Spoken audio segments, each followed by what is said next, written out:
Man, I jumped down the rabbit hole of what not to do at a gun shop or don't be that guy, and almost every single one of those videos is just gun shop owners justifying being a dickhead to customers. Let's go ahead and jump into the question of the week. Why are so many people working at gun stores, why do they seem to be lacking so heavily in customer service? Or why do you seem to get, really rude individuals that, oftentimes, like I said, we see people on our channel and even customers who come in here complain about just poor customer service that they see when they go to different gun stores. I don't know. Maybe things just work differently in Wisconsin because I don't think I actually seen any of those videos from Wisconsin. But your customers make your business. You need to take care of them. And you need to understand, because of like you, anybody that's experienced with firearms or know their way around a gun shop probably don't go into a gun shop anymore because they want the littlest amount of transactions with another person as possible because somebody ruined their experience for them. So they'll just transfer it through. Most people like to support their local businesses, and they're getting transfers. I wonder why. Maybe you should change the way you treat your customer. You've never really looked at a gun before, and the first thing you do is finger on the trigger, point the gun directly at my face. And this is a really frustrating thing, guys. One of the things almost all of the videos unanimously complain about is being swiped with a firearm. And that's not the customer's fault. That's your fault. You need to learn how to control the situation better. Even when I answer the phone. Here, I'll just do a scenario. Pretend this is the store phone and it rings. Now there's a couple of different ways you can answer it. I put a lot of thought in how I answer it. Thank you for calling Coloma Resale. This is Matt speaking. How may I help you? Why? Because that compresses a 30-second conversation down into about 3 seconds. They know where they called, who they're talking to, and I asked them a question. It puts the mic in their hands. It allows them to talk. Same thing with the firearms. They want to see a firearm? You clear the firearm. You let them see that you cleared it. As you're handing it to them, you say, if you would like to check out the sights or the trigger, just aim up there so you don't freak anyone out. I've never had a problem with it after that. Sometimes, yes, they're looking at it or whatever, and they'll sweep your stomach or whatever, but they're new. Possibly this is their very first firearm they ever bought. Don't ridicule them for it. Just be like, just aim it up there, check out the sights of the trigger, and that pretty much solves all the problems. We've actually started a collection, and this is just within the last maybe 3 weeks, 3 weeks. So this is what we've collected in just a short period of time of rounds that have popped out of someone's chamber, and we wanted to start just bringing it to the table and letting people become more aware of just how big of an issue it is. Also understand, it's very possible somebody's going to pull out a loaded firearm in your shop. It's literally the place where you deal with firearms. And you should always treat every firearm as if it's loaded.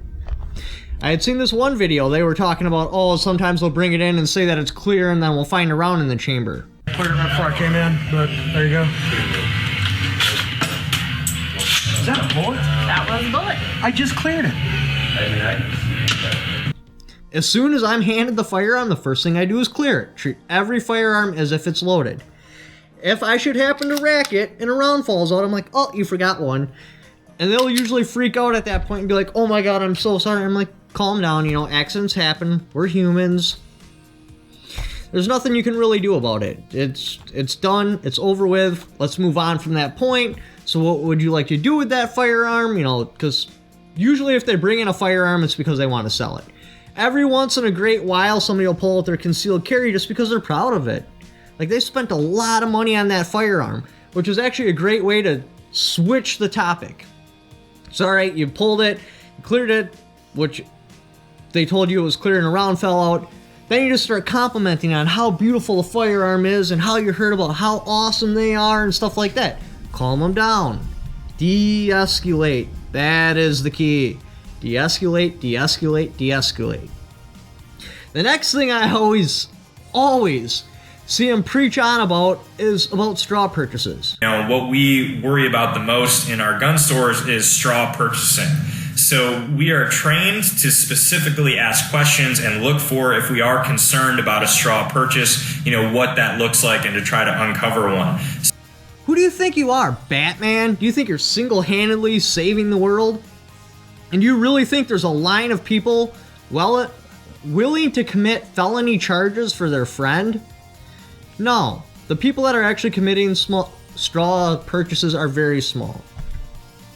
If it gets to the point where it's like, okay, I have to say something like, person A is the one that wants to do the 4473, wants to buy the gun, but person B pulls out his credit card to pay for it, or like two people come in and they're looking at a firearm and then they go back out and then one person comes back in to buy it. First off, don't deny the service. What you do is you grab two 4473s for no extra charge. I'm sorry, like, example. So that happens, either the person's out there or, they use their credit card. Just simply, calmly say. Unfortunately, this is getting a little bit close to a straw purchase, and you don't want to accidentally break the law. I know you're probably not trying to break the law, but I'm going to have you both do a background check. It's not going to cost you anything. It's not going to take any extra time.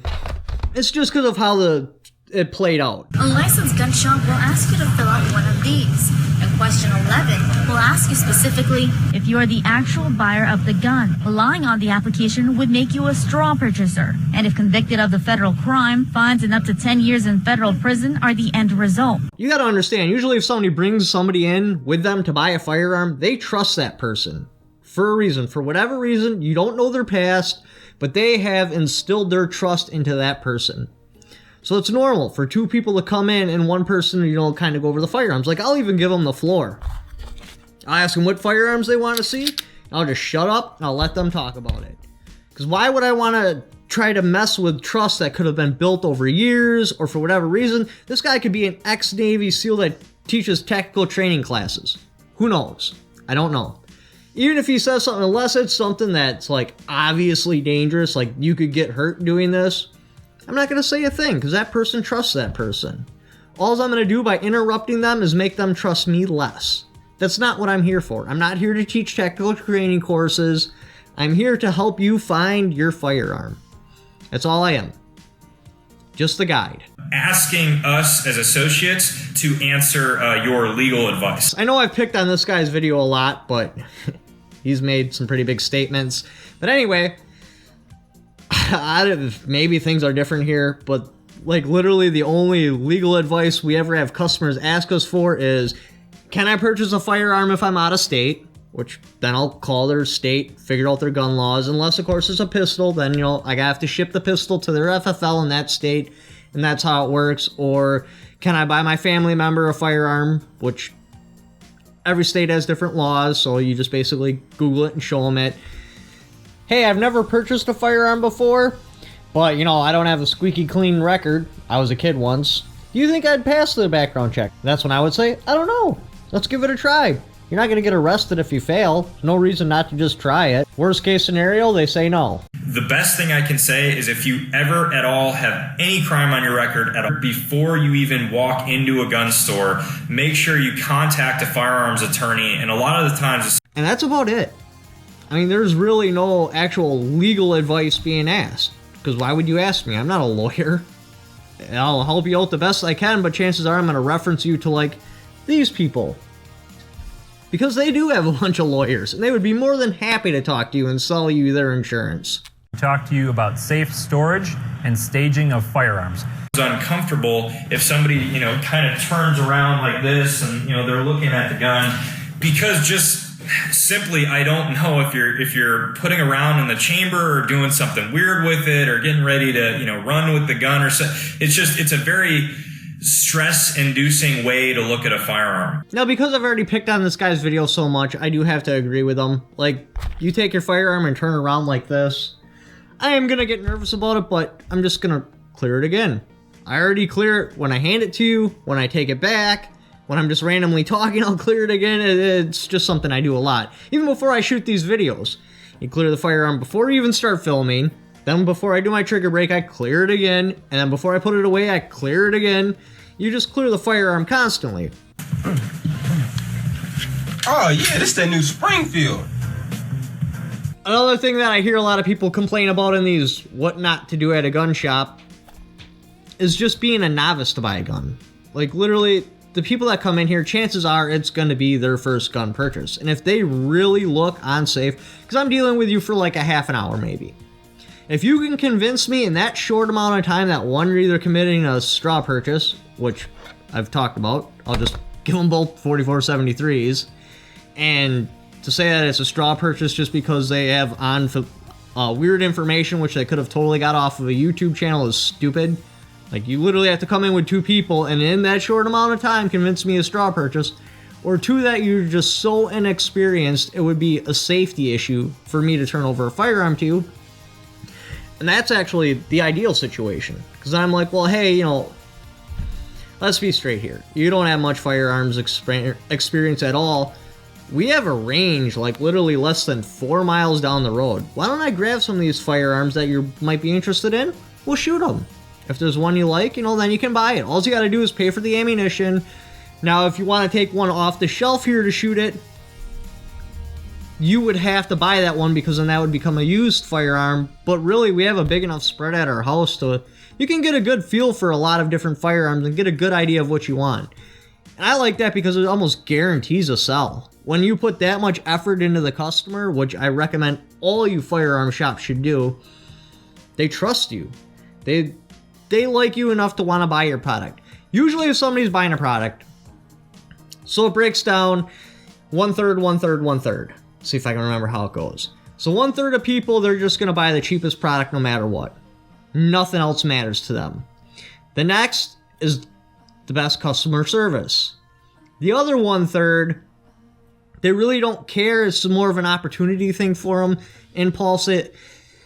If they can get something cheaper, they'll take it, but otherwise customer service, they'll swing either way. So you can get 2/3 of the buying scale just by offering quality customer service, regardless what your pricing is. Don't worry about the shop down the road or Walmart undercutting you on price. You're only going to lose 1/3 of your customers. You can get 2/3 by not having to worry about the price just by offering quality customer service. That's what you need to do. So back from the top. Don't try to be Batman. Offer quality customer service. Calm your customers down. They're already nervous. They're probably buying their first firearm. Calm them down. And improvise. If something crazy happens, like they bring in a loaded gun, just improvise. Calm them down. Relax them. And you'll do fine as a firearm shop owner. The word will spread that you're a straight up guy. And when people come in and transfer guns, remember, they probably are transferring the gun through because they had a really bad experience at the last firearm shop they went through. So while you're doing your paperwork, talk with them. Try to make them feel comfortable. Try to make them like you. Build your customer base. But anyways, thank you for watching. Leave in the comments below what you think about all this. Change of plans. Leave in the comments below your terrible experiences at gun shops so I can apologize on their behalf. Don't forget to subscribe.